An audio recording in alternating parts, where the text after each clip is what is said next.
How's it going, internets? I hope you're having a wonderful night tonight. It is time to get into some animation, to talk about the creative process, to get into inspired, and to get imaginative.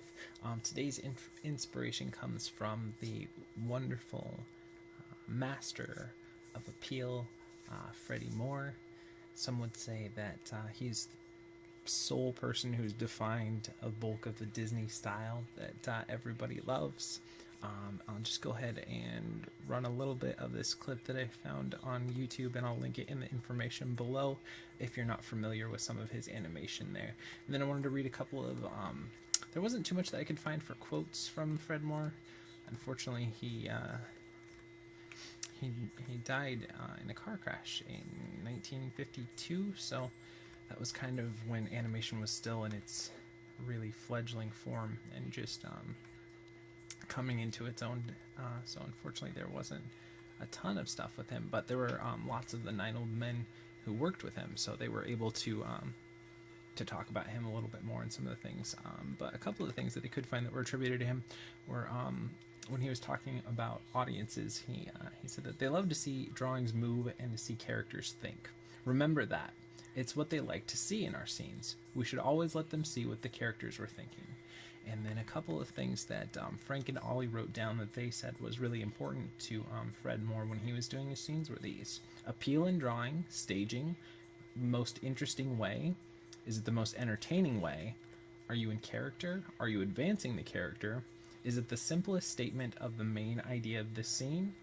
Is the story point clear? Are the secondary actions working with the main action? Is the presentation best for the medium? Does it have 2-dimensional clarity? Does it have 3-dimensional solidity? And does it have 4-dimensional drawing? And are you trying to do something that shouldn't be attempted? But I mean, he's great. The main thing that I find personally inspiring about him is just the way that all his characters really have a great aesthetic to them, and it was really unique at the time. There wasn't a lot that was really like this. Now, people who are watching stuff today would say, well, that's just what cartoons kind of look like. But at the time, they were really a lot more cryptic, with a lot more of the circle with hose limbs at the time, and he brought more of a little bit more structure to them and a little bit more appeal, especially which is good that this came up right when it did. Oh, and it skipped, but the mermaids from Peter Pan were definitely a great advancement, I thought, in appeal in animation at that point of where they were at. And he's also attributed with taking Mickey Mouse and giving him some squash and stretch and giving him those big puffy cheeks and everything too. So if you get a chance, definitely check out this video over here, which I will link in the information below, as well as a link to the article that I grabbed this stuff from, which is a really long article, but all about Fred Moore. So definitely give him a chance, check out his stuff. He's great, one of my favorites. He's not one of the official 9 old men, but I think that Fred Moore and Bill Titla and a couple of the really founders of Disney I just really like their stuff, because I do love the 9 old men. Do not get me wrong, I think they are all great, but I think there's something to the people who first started and were really, it's almost an experimental phase, and I think there's really some great stuff that sometimes once you get a formula that works, you tend to stay within that formula. And I think when they were at this stage, there's some really more adventurous stuff, and some of the stuff wasn't as strong as well, but I think there's some really great stuff to that. So that being said, let's get into today's, let me just pause that here, get into some of today's animation. If you're new to the channel, what I usually like to do is, this is a brand new rig. This is the Proletariat from World Zombination. I'll link it in the information below. It's a free rig that you can download and mess around with, and we're using Maya 2014. What we usually do is give ourselves about anywhere from 45 minutes to 2 hours, depending on the day, depending on the rig, depending on the idea. Give ourselves about 48 frames and see what we can come up with. Kind of talk through the process a little bit, talk through the thinking, a little bit of instruction, and just overall try to be your animation buddy in the trenches. So if you guys do have comments, thoughts, questions, concerns, definitely leave them in the comment section below. And remember, if you do like this series, to thumb it up and subscribe to the channel. So that being said, let's get started with today. First thing I usually like to do is create a polygon primitives cube, and we'll just drag it along there just so we give us a base to stand on here. And let's go start experimenting with this rig and see what it's got in it. I wanted to drop the hips down, and I wanted to, when I was thinking about what I would like to do with this rig, spine lower, spine mid, and spine upper, was to do a real belly heavy walk. So by that I mean that we'd really kind of stick out that chest or that belly. And then spine base. You know what, I think we just want to grab all of these. 1, 2, 3, 4, 5. Really stick it up. There we go. And then we'll rotate that back. It's funny that the Y and the X are a little bit off on this, but that's okay.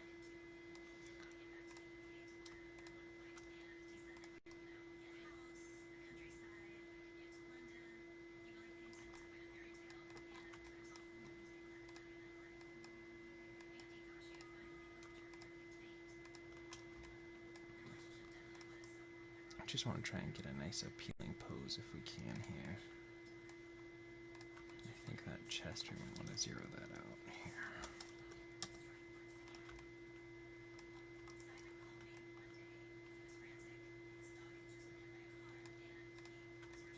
And let's get those arms.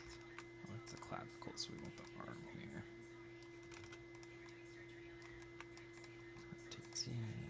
I was thinking we could do more of like a gorilla style walk with this, but I think I've done a couple of those already, so I think more of a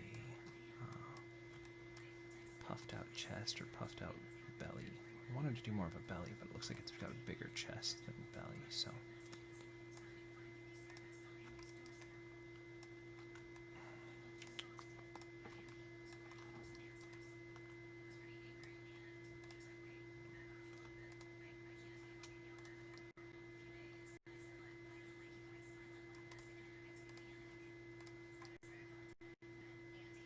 Usually I like to do all the chest and all the spine together, but this one seems like we're not going to be able to get exactly what we want unless we kind of go in and break it up a little bit more, which is okay.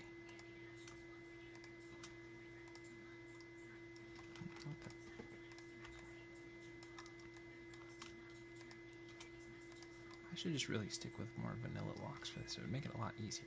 But where's the fun in that, right?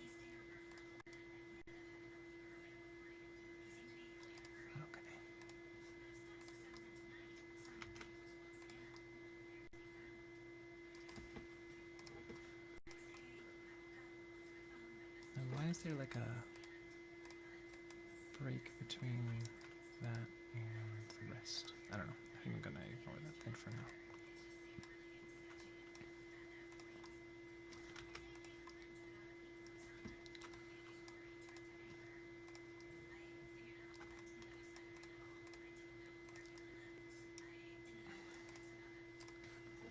I love that Bill though and Fred Moore. I think they're great animators. If you've ever watched any of those old, I really am fascinated with I know I've kind of gotten away from it for a couple years, but when I was first starting out animating and drawing and everything, kind of at a more than just you know, once a month or once every couple months or whenever the mood hit me, but when I went to more of a see kind of how to roll up these hands, kind of like this kind of shape. Okay. And, but when I was first getting into drawing and everything, I really enjoyed the aesthetic of the older, like Felix the Cat and the old Superman cartoons, and the old Disney stuff.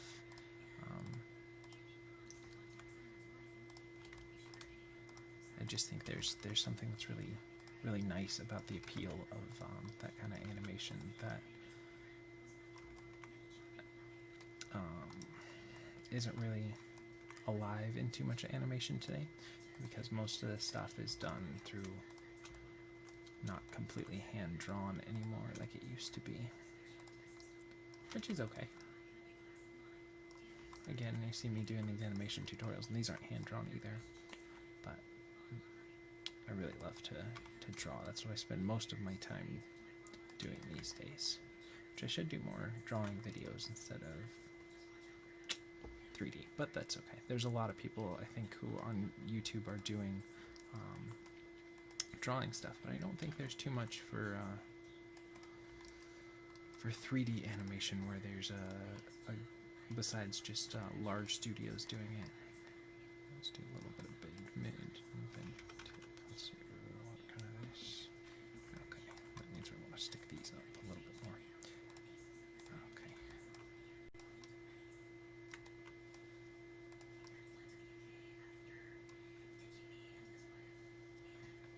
Let's take the tip.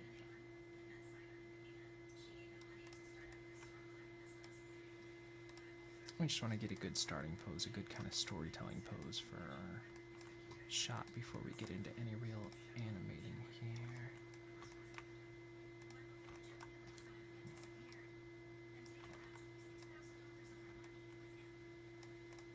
I don't think I want that much bend there.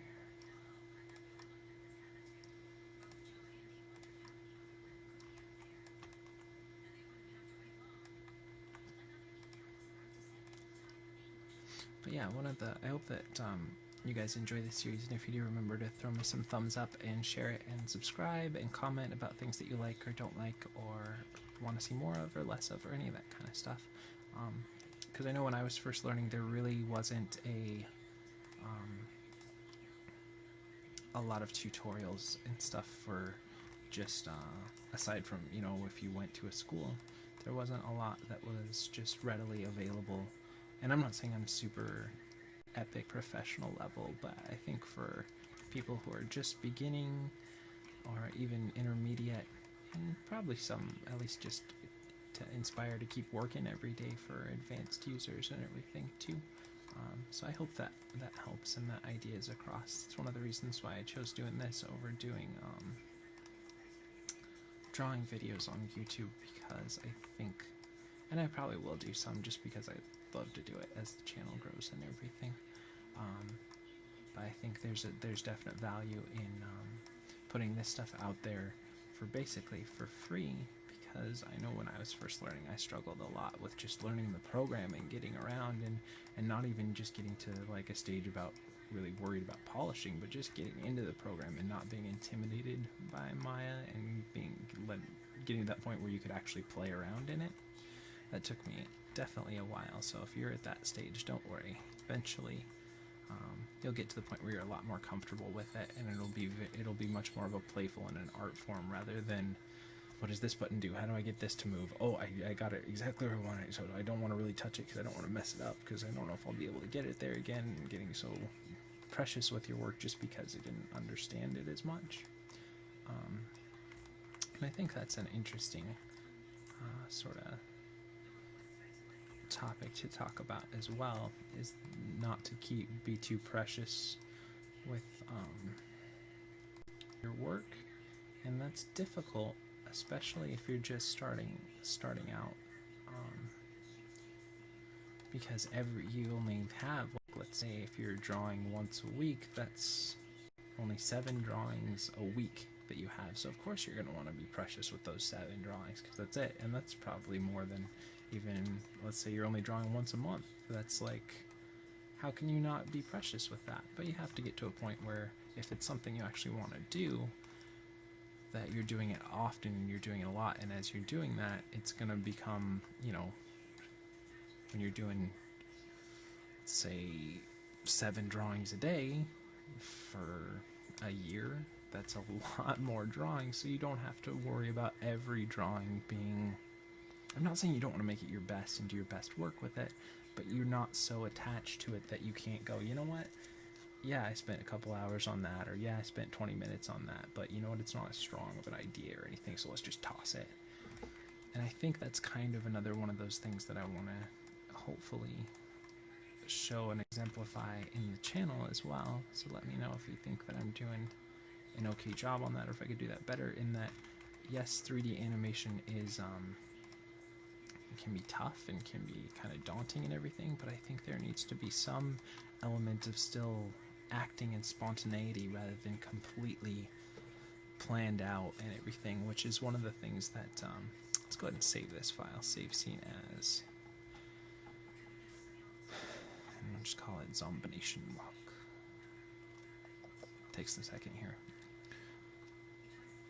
Oh, and check out Steven Silver's art talk from today. I didn't link to that. I should do that on my Twitter. He's a really good Zombination Walk desktop. Save.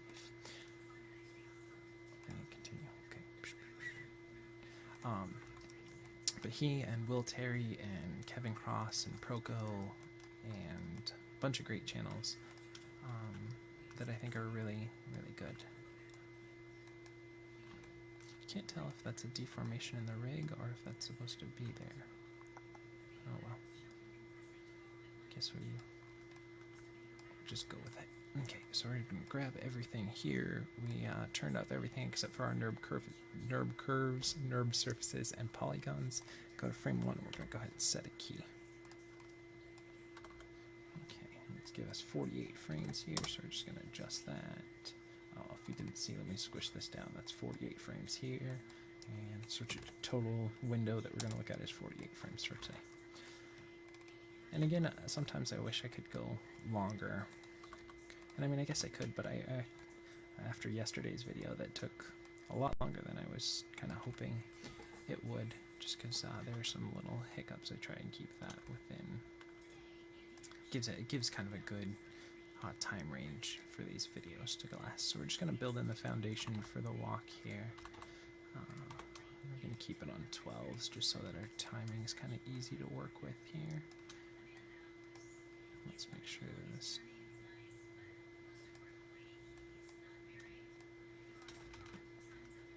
I just want to keep those steps a little more even here. Okay, that's fine. Set that at 24, 36.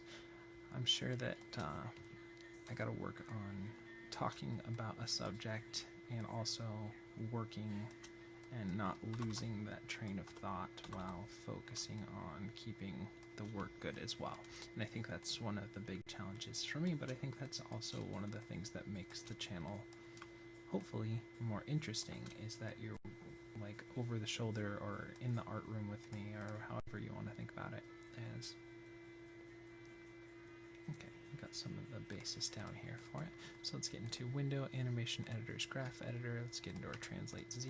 That's going to be the left to right movement on this rig, and it looks like there's a little bit of lag with this rig too, which is kind of unfortunate, but that's okay.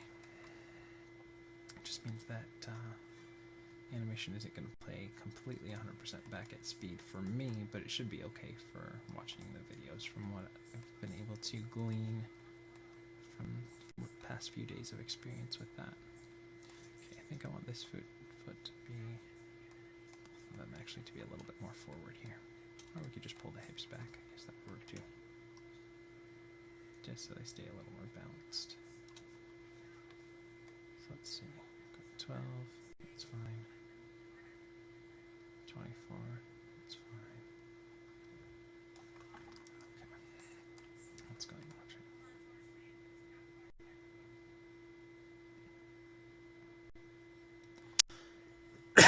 Sorry about that.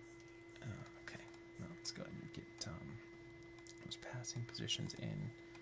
So I'm going to just select that foot, make sure we have 1 and 12 in there, and let's go ahead and raise it up for that passing position. Set it down, set that, and raise it up here.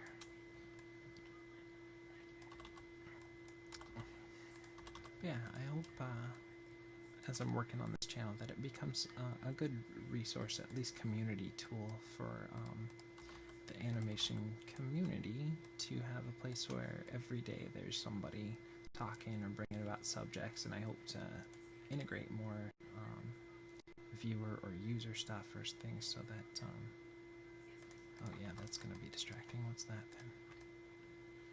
Oh, you know what? Show all. I think it's...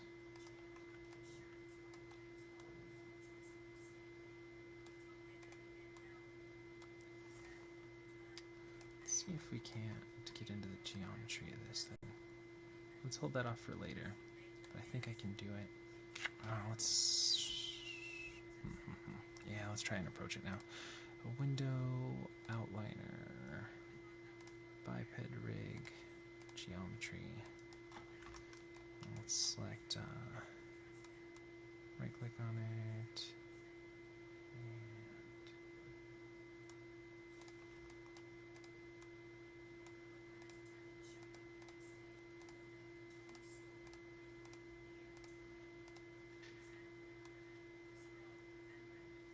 vertex.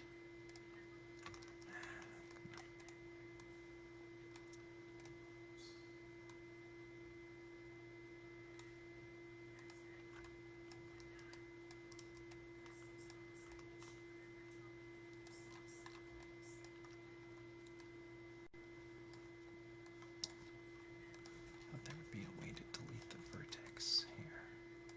Well, let's see.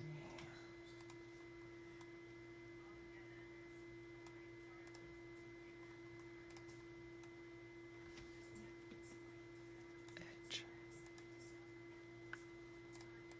It's not letting us select that. It's unfortunate. Let's go into polygons here.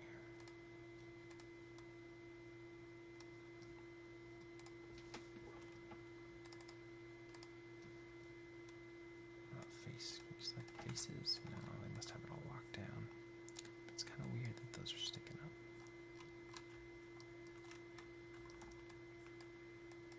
Alright, give me 1 second. I'm just going to pause the video, see if I can get this. Okay, sorry about that. I think I'm just going to reopen the file here. For some reason, that wouldn't allow me to edit that, and that was going to annoy me.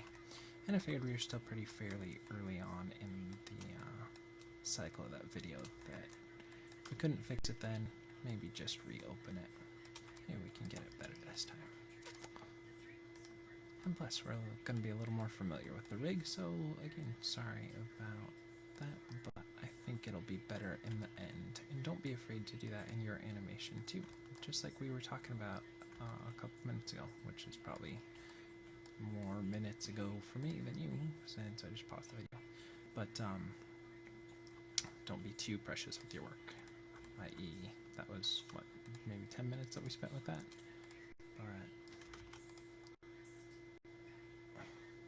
okay, I think what happened is it's just the rotation when we rotate. Is it just the chest? Let's see if it happens when we do that. Yeah, cause see, that's pulling back, so it's not even really...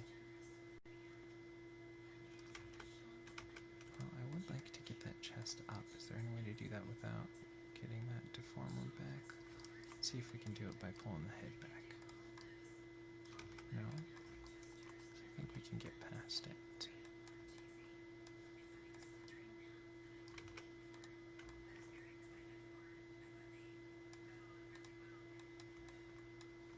So we might have to adjust our idea here so that we don't get that kind of thing.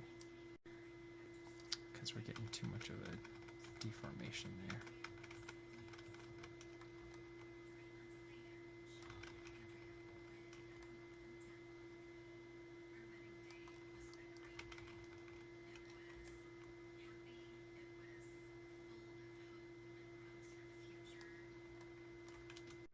Okay, so let's just try kind of a different idea then for this one. Okay.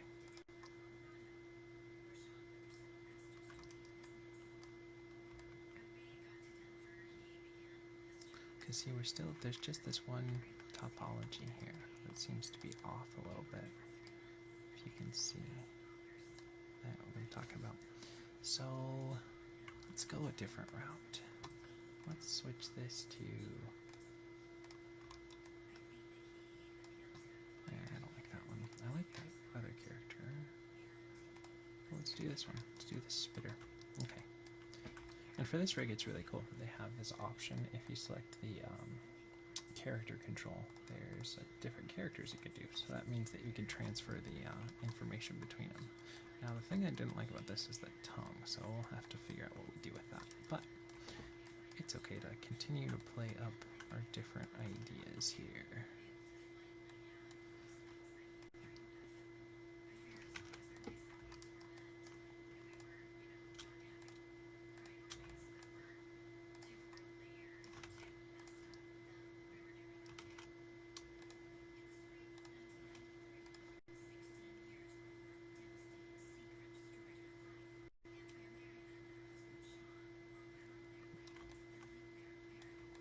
Just wanted to do most like a heavy belly on the belly, prompting movement.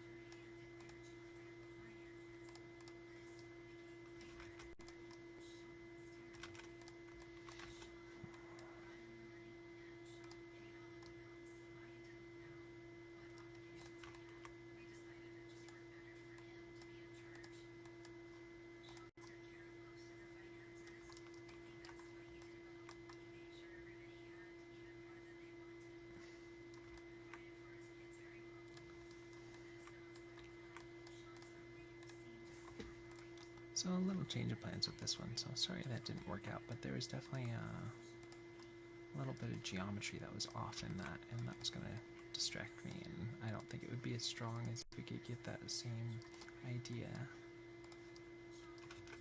working, which is unfortunate because it's a really cool looking rig, but at least with this idea I don't think it would have worked, which is fine. We could have done something where it was just really kind of vanilla with just the rig itself, but it's not really what I felt like doing, and there would be a couple approaches. Then we could change our initial idea a little bit more, or we could change to a different skin on the rig. Okay, gotta make sure we're selecting only the one we want here. That's gonna be, I think that's gonna be a challenge for this one, is there's so many controllers, which is really cool because we can get some good animation, but it also means that there are so many controllers.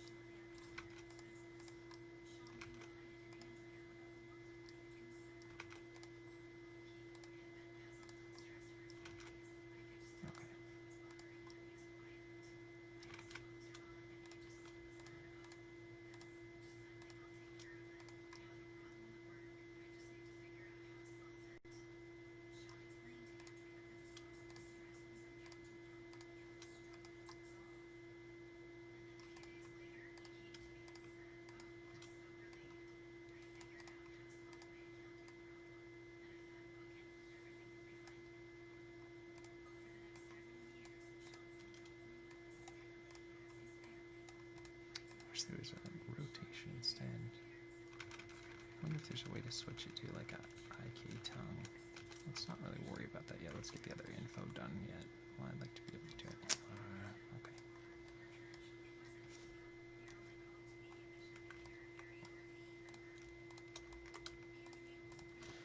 And bend these. So this is kind of a little bit different than our other videos, just since we've had to switch things up, but that's okay. I think that's a good thing to debating whether to restart it or leave it, but for one, for time sensitivity, just because doing an hour or longer thing every day takes up some time. I don't have a ton of time to edit this if I want to do any other creative work really in the day, so it's something that I have to be careful of.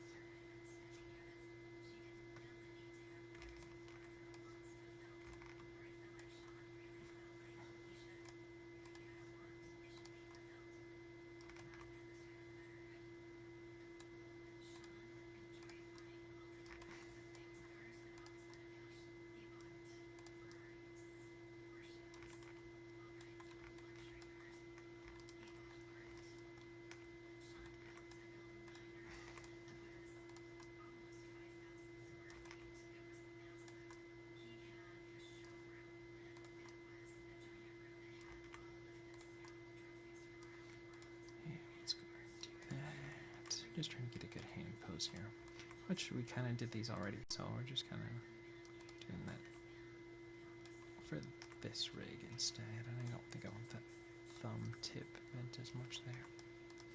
Kind of want some gnarly bent up hands, but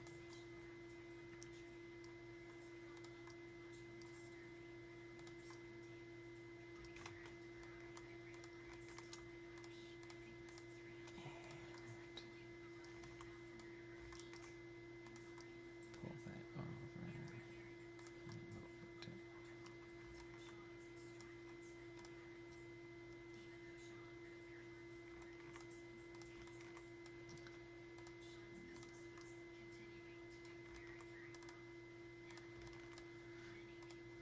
And let's go over to that. See, this tongue is going to be a little bit challenging for this one, but I'm always up for a challenge. Trying to figure out which way is the best way to approach it will be interesting. But I definitely like these rigs. They're very well made, I think. And there's a belly. Yeah. Good. I was hoping there would be a belly. That's the stomach. Oh, you can bloat it out? Cool. Yeah, that'll be fun. Okay, cool. So before we go anywhere, let's create polygon primitives cube. It's a long intro for this one, that's for sure. Erase that down. Let's go and save it off. File, save scene as, just call it Zombination Block 3, since I tried one more to get rid of that topology issue with the vertexes from that first one, but that's okay. Just switch it over to a different one.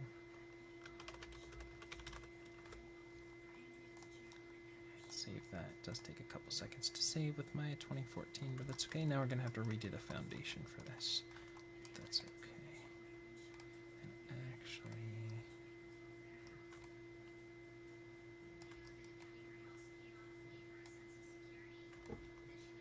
let's kind of move this kind of an angle.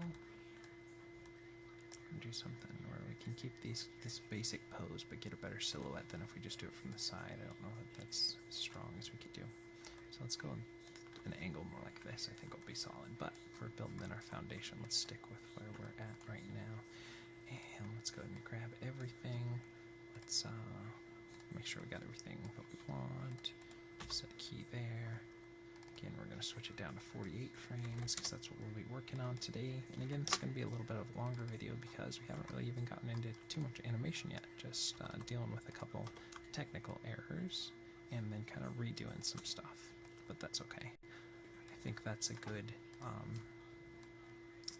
thing to cover as well, because just because you have an hour to animate doesn't mean that you can, at least with 3D, that's one of the things that's nice with 2D, is that if you have an hour to animate and you have a pencil and paper, there's not a lot of technical errors that can happen with a piece of paper.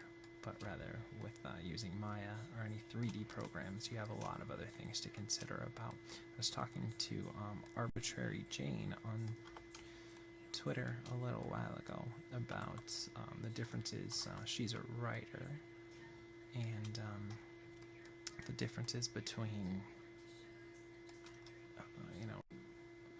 being a writer and being somebody who does creative stuff that uses a program like Photoshop or Maya or any of those, is that there's kind of an intermediate stage that someone with a pen and a piece of paper don't really have to deal with, which sometimes that can be a real advantage, is that in that, like, okay, I've got to make sure I'm not going to worry about that time, just get everything.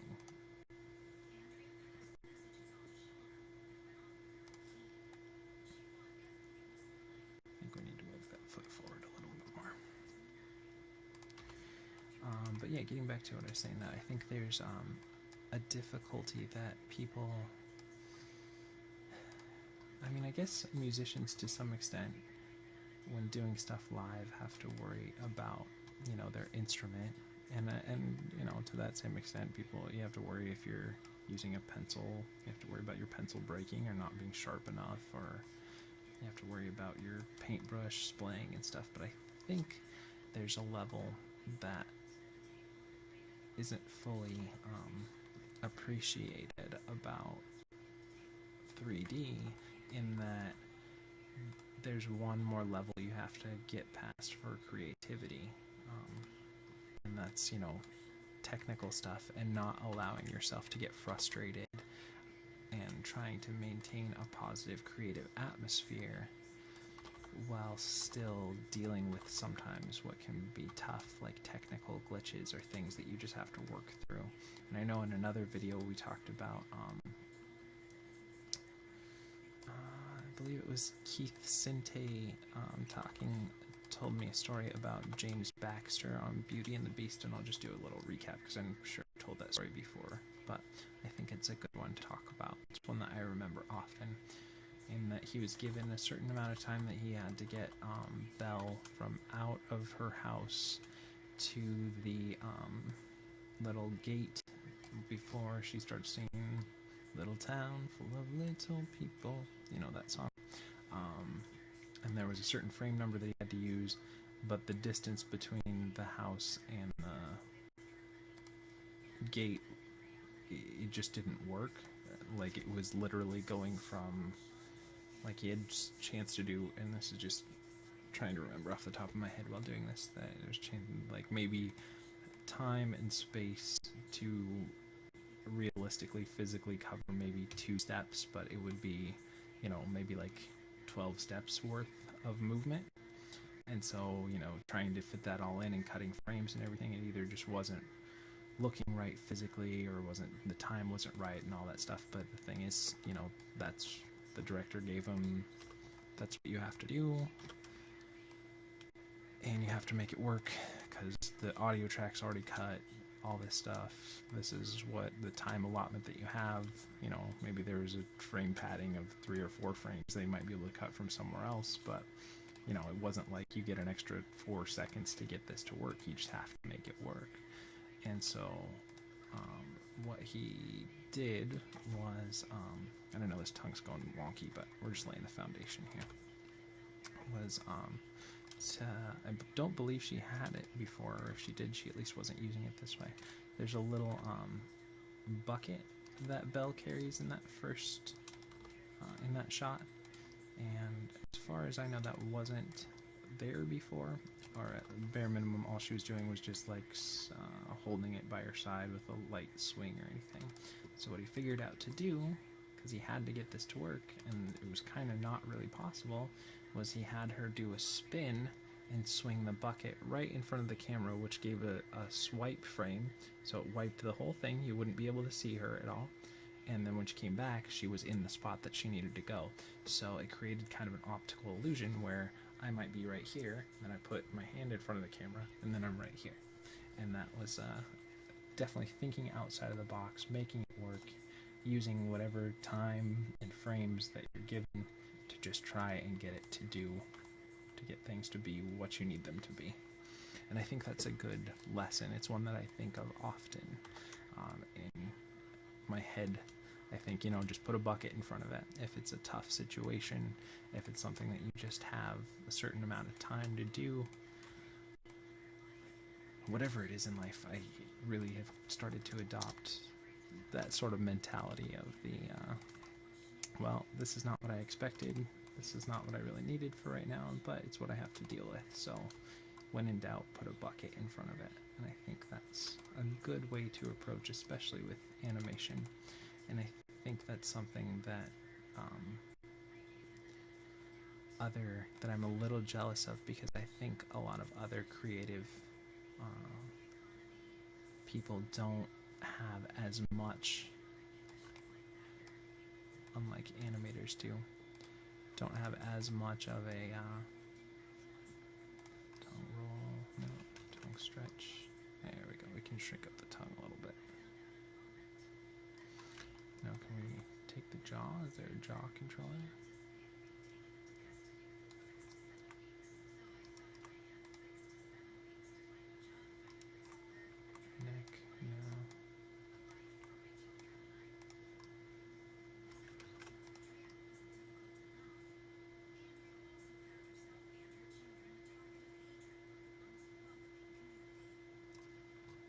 like to do is just grab all of it and just swing it down, have it hang down.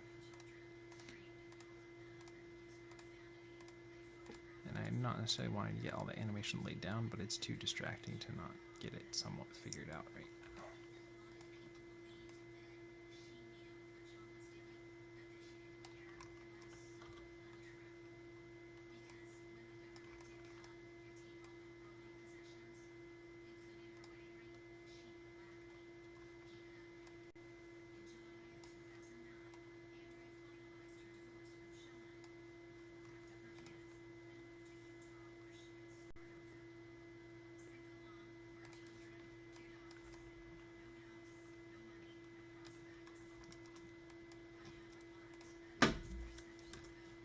Got a little bit of roll in there, so let's see.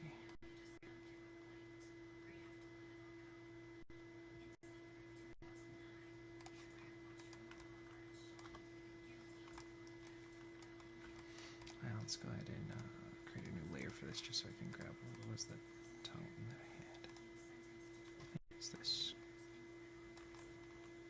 Let's go ahead and sway it that way. No. Okay. 1, 2, 3, 4, 5, 6, 8, 9, 10, 11, 12, 13. Okay. And let's go swing it this way. We'll just do a real rough animation on this, but that's okay, just so we can do something with it.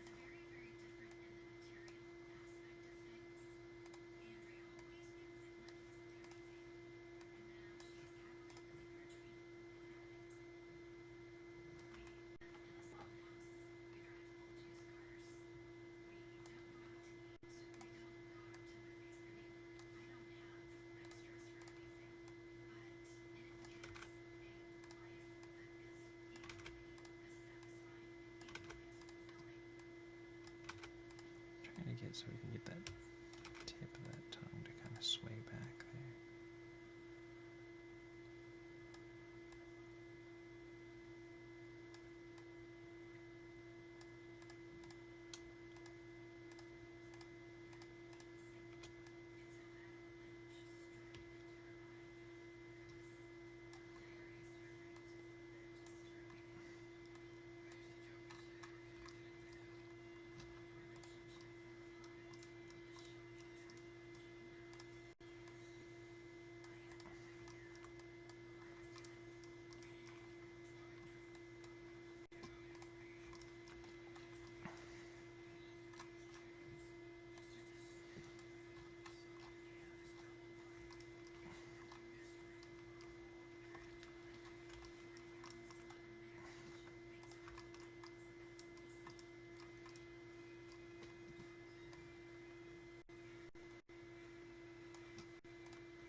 It's enough to make it so it's not too distracting for me.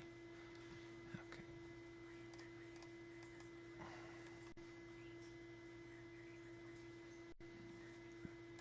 We can do some swing in the head, and that might help too. Let's get these hips really working before we go too far. And actually, let's go ahead and save our file. And I'm going to save it as a separate file, just in case, since we had some problems with the other rig. I want to be over the top sure that we're going to avoid those, so we can always revert back to this one if need be.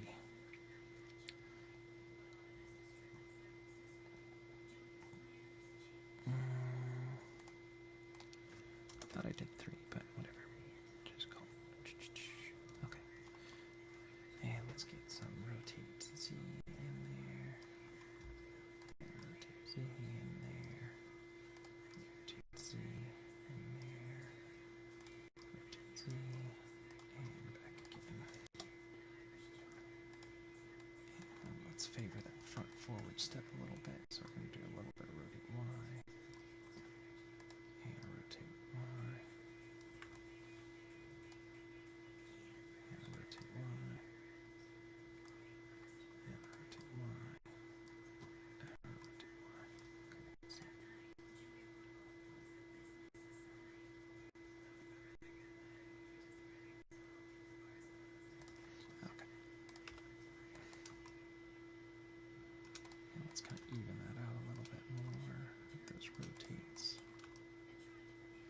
this is a little laggy, so it adds an extra level of challenge as well.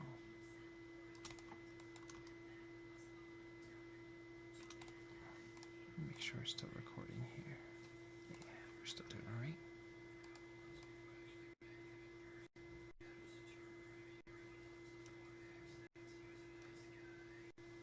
We give him a little bit of pigeon-toedness, which I like about it.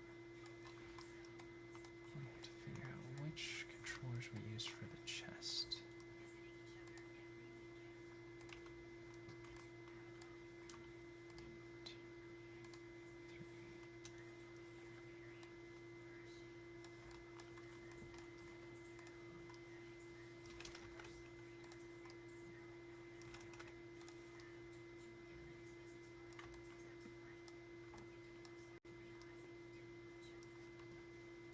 I'm just kind of going to offset the hips a little bit.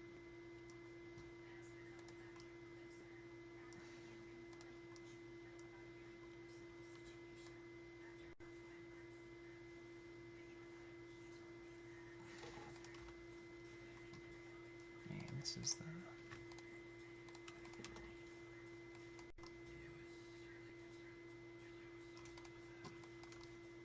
I just want to even those values out a little bit more.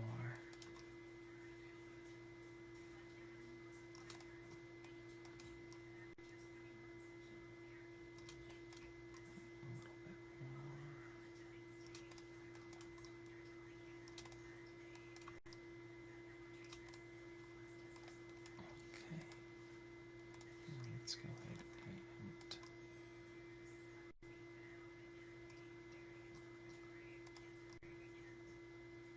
do a little bit of squash and stretch from side to side as the hips go.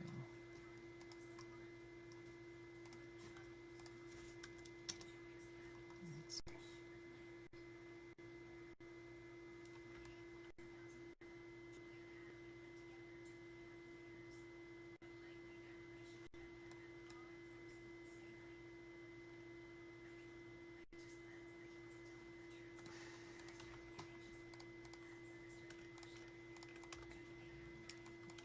Just going to even those values out a little bit more.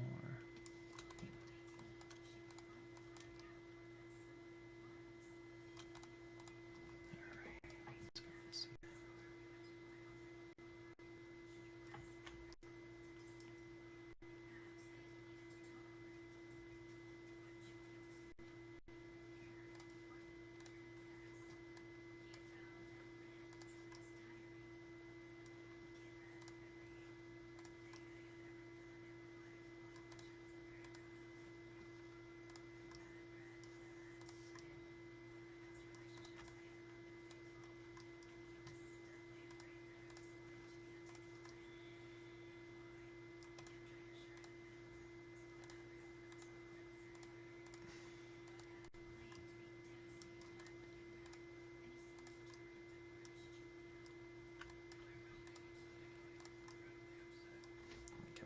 A little bit more now. Let's see.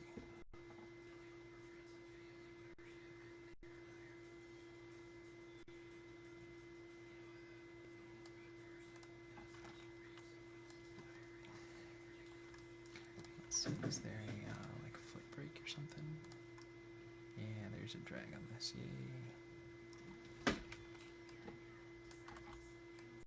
That last one that we were doing yesterday, which was, what rig was that? Zombie rig from Hotel Transylvania didn't have a toe drag, which kind of bummed me out, so I'm glad this one does. It allows you to get some flop in that foot.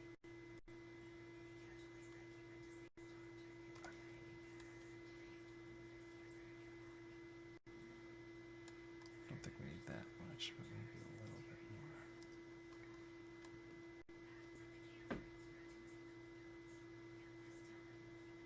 Set that there, set that there. Drag it back a little bit, lift it up. And let's get into the toe on this side, so set that there, set that there. And rotate that back. And up a little bit, and down. And set it at 24.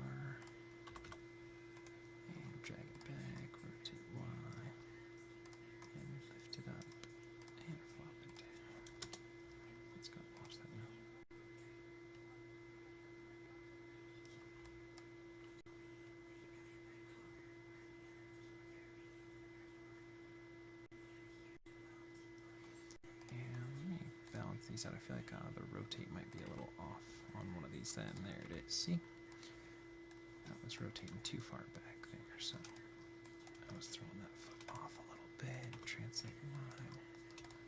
Balance those out a little bit. Let's go into this foot here. And rotate X.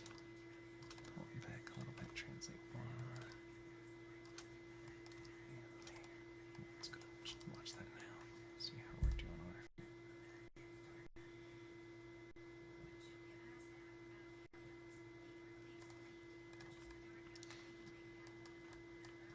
Let's go sway that belly over here. And sway that belly over here. And over here. And over here. And back again.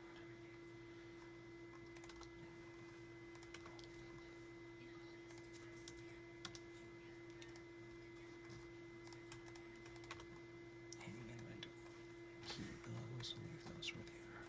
So let's go ahead and see how that feels.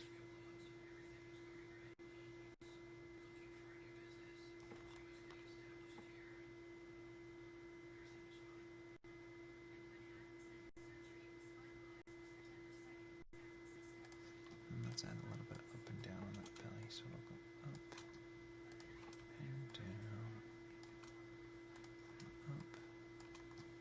and down, up and down.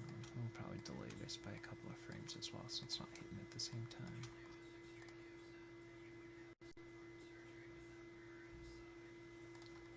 Okay, so let's go 1, 2, and let's tone down the up and down a little bit. I don't need it to be as extreme here. Let's go and see.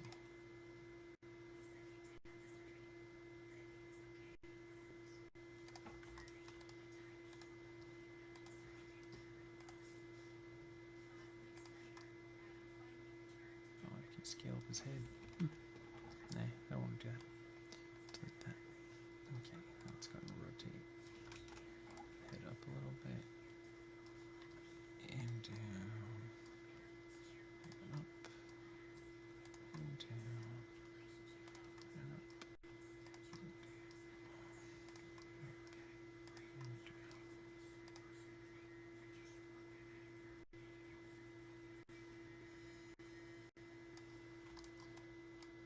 Now where's the neck controller?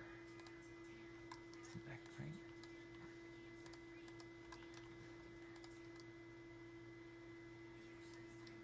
Okay, I'm gonna do. Yeah, that's better. I like that a lot better.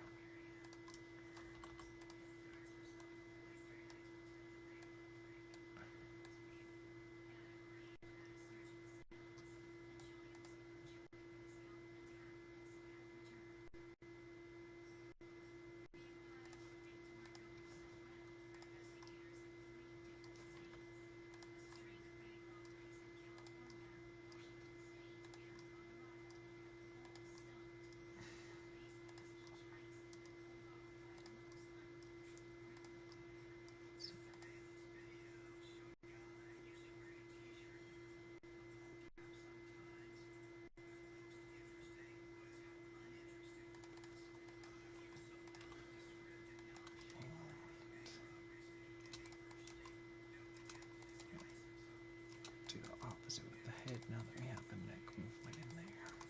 I like that we gave him more of a hunch in the neck. I feel like that works better.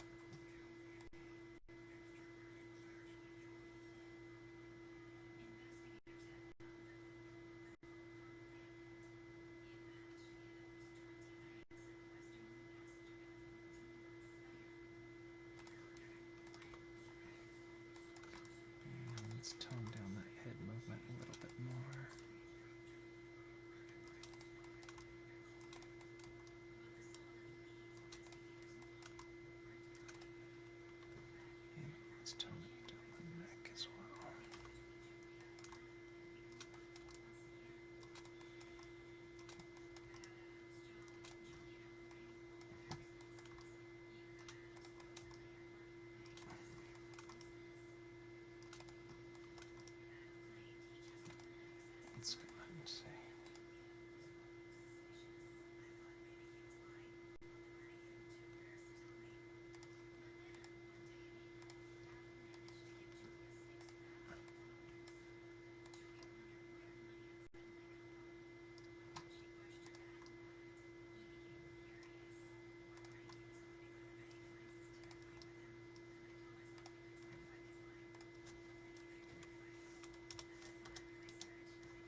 See if I can get a little bit of breakup in this tongue, so let's see if we can do that.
Divided by 3.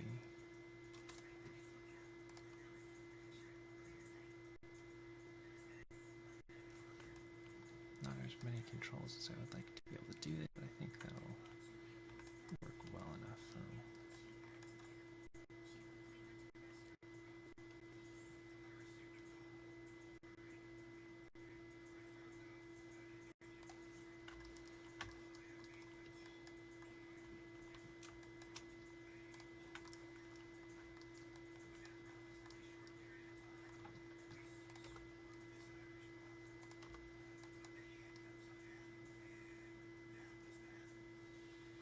There we go. Okay.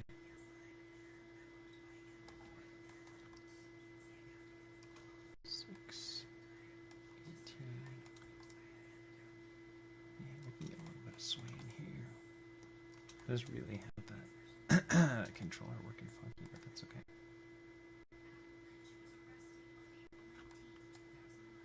That'll give us some of that overlap that one there.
Save that here, and let's see if we can do a little bit of squash and stretch on that belly.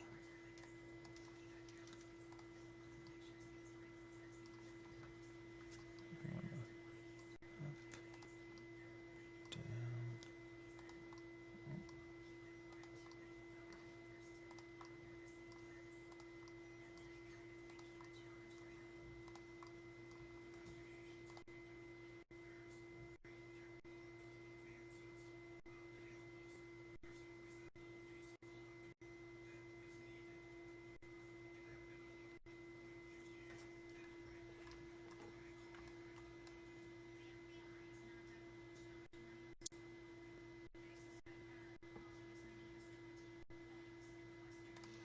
Okay, let's go ahead and save that. I like where we're going right now, but the hands are too stiff.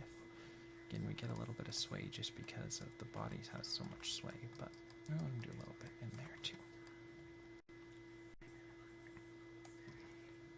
Let's go ahead and, nope, we don't want to do that. See, for some reason this one grabs too much here.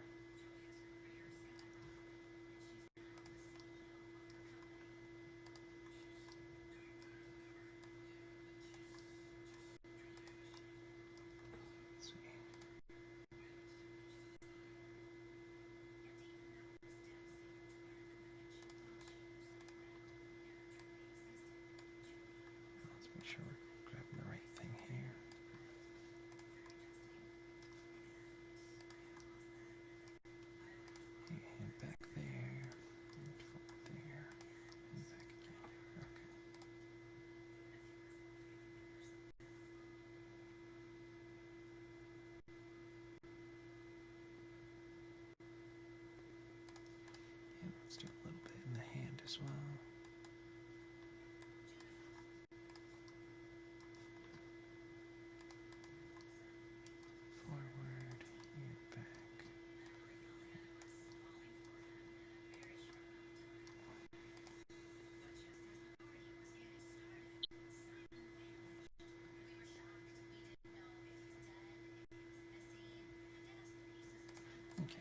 save that.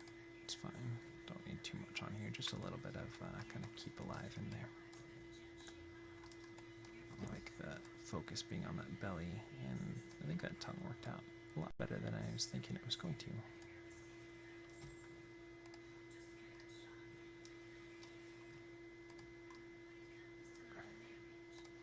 And back and forward.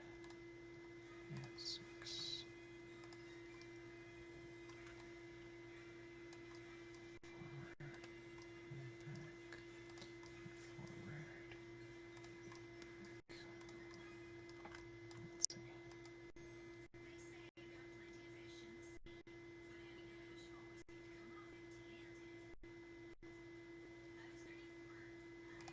Let's go ahead and grab this one.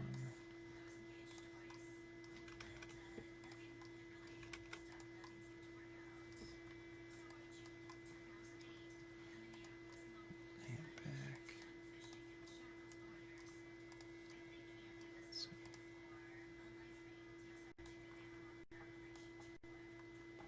Just so there's a little bit of give in those arms there.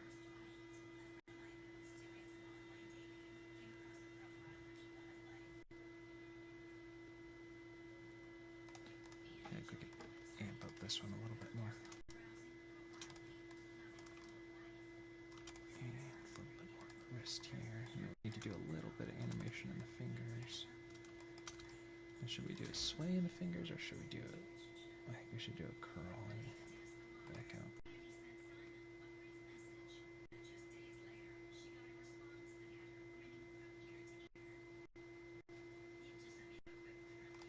Okay, let's go ahead and save that.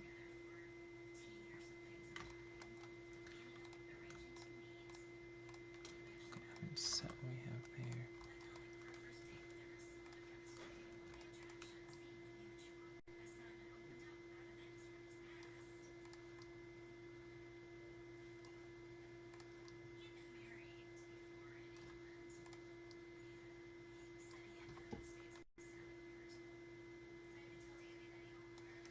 And then let's go back to kind of what we had before.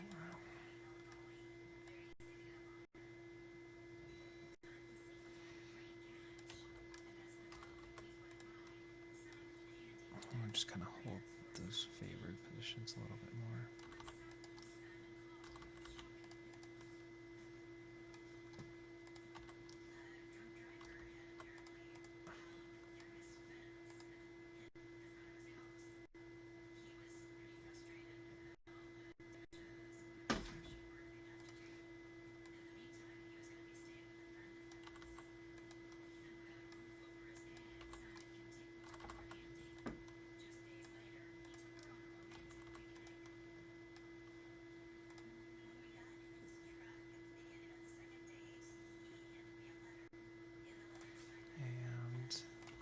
Let's go ahead and do bend and tip, bend and tip, bend and tip, bend, mid and tip. We'll go ahead and delay those frame. And then grab all the tips and delay those a frame. Let's see.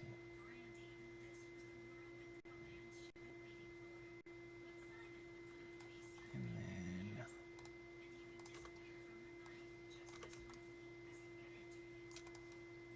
offset the pinky and the index finger by a few frames. Let's see.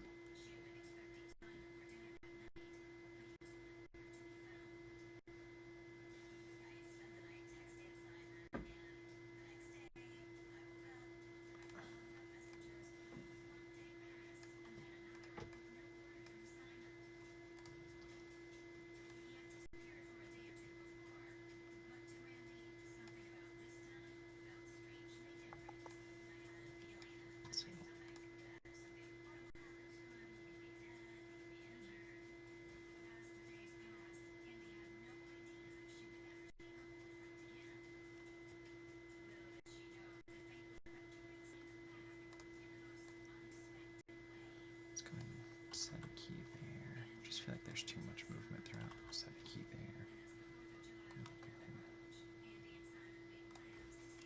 Delete that. Just too much movement throughout.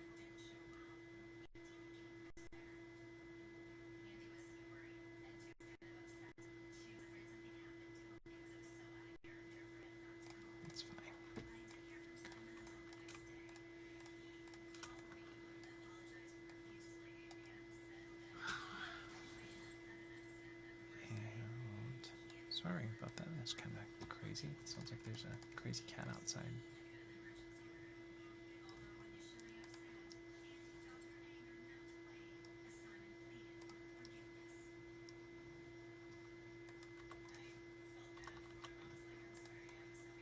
Yeah, let's go ahead and watch that.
Let's go ahead and watch that now.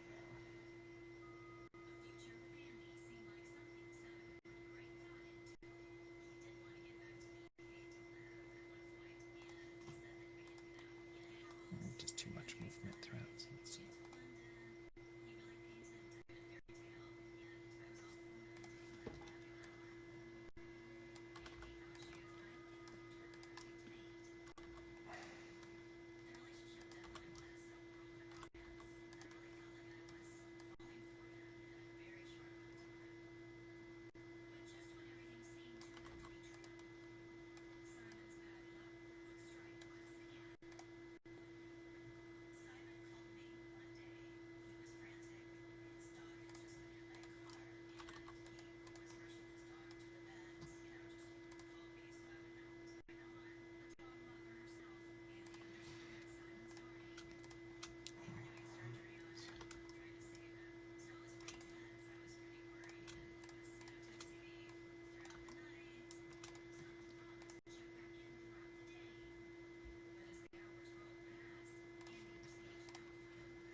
Let's get the bend and tips here.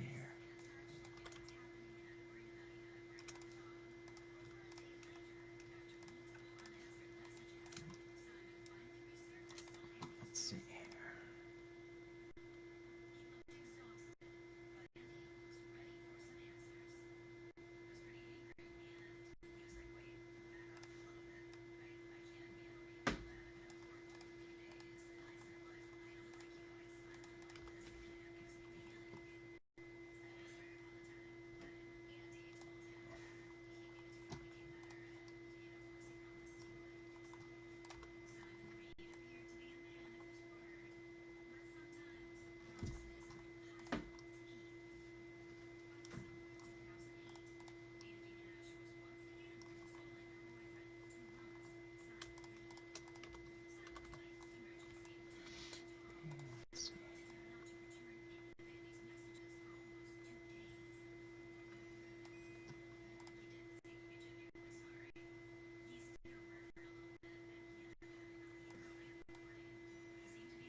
Let's go ahead and get the thumb a little bit over.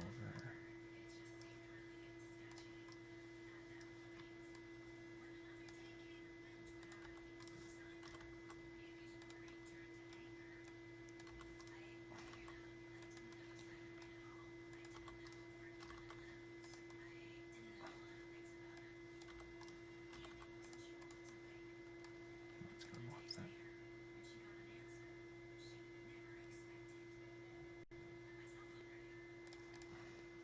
Let's get a little bend to this thumb as well.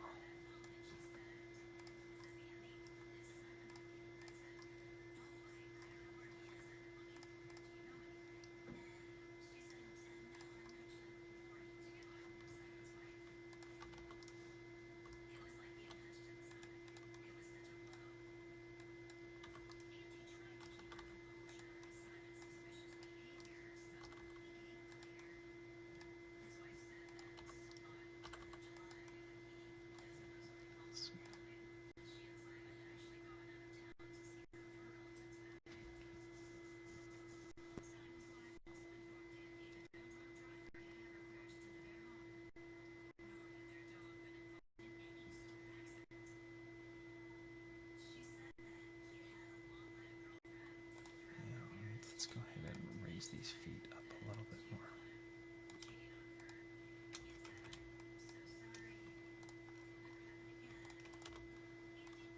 Those steps and make them a little bit bigger.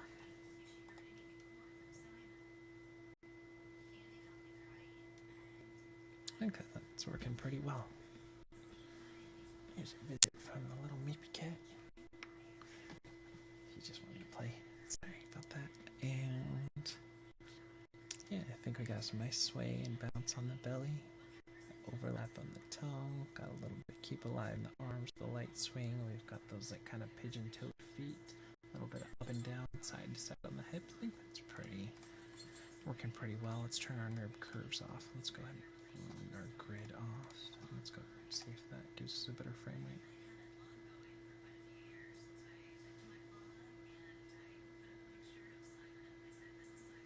Yeah, I think that's working pretty well. Alright, so let's take one more look back at some Fred Moore stuff. Just to remember today that to always make it look like your characters are thinking and feeling, to always add extra appeal in your drawing, and keep go through those rules one more time. Keep in mind your staging. Did that a little bit. We picked around with the different camera angles to get what would give us a better silhouette and everything. Is this most interesting way? I think there's a lot of different ways we can play up this, but definitely this is pretty interesting rather than having that tongue straight out, having it dangle and wobble down below. It's an entertaining way. I think having the bounce on the belly adds a bit more entertainment. Are you in character? Yeah, definitely kind of with the pigeon-toedness. I think that adds a little bit more character to it. This is the simplest statement of the main idea. We're doing a walk and adding character to it. It's a story point clear. We did that. Secondary action. We got that the tongue versus the tummy. Definitely have that going through. Best presentation for the medium. I mean, granted, we've only got. I try to keep it short. We definitely could add some nice texturing and some nice skins to this model. Get a nice background and everything going too. Does that have two-dimensional and three-dimensional, two-dimensional clarity, three-dimensional solidity, and four-dimensional drawing. I feel like we, we're working with a 3D model that's already made, so we can't really do too much with that. But we made sure that it works in all the different angles that we've got, everything working through there. And trying to do something that shouldn't be attempted. I feel like we kind of stopped ourselves there where we were looking at that first one where we were having those deformations and it just wasn't working, so we had to readjust, and I think we ended up making the right choice there. So that being said, I hope you guys have a wonderful day. Thank you again for watching. Remember, grab this rig. These ones are really fun to play with. I think you'll have a lot of fun. There's a lot of different variation with this rig, and I'm sure you guys can come up with some awesome, amazing ideas. Definitely go and check out all that Fred Moore stuff that we were talking about earlier, and keep being inspired, keep being motivated, keep working on whatever it is that you find passion about that's creative, and do your best every day. So that being said, I hope you guys have a wonderful night, and thanks again for watching. Throw me some thumbs up if you get an opportunity. Share it with your friends. Let me know if you have any comments, thoughts, questions, concerns, ideas, or anything down below in the comments, and we will see you tomorrow for some more animation, creating, imagining, and just overall fun with all this creative process. You guys have a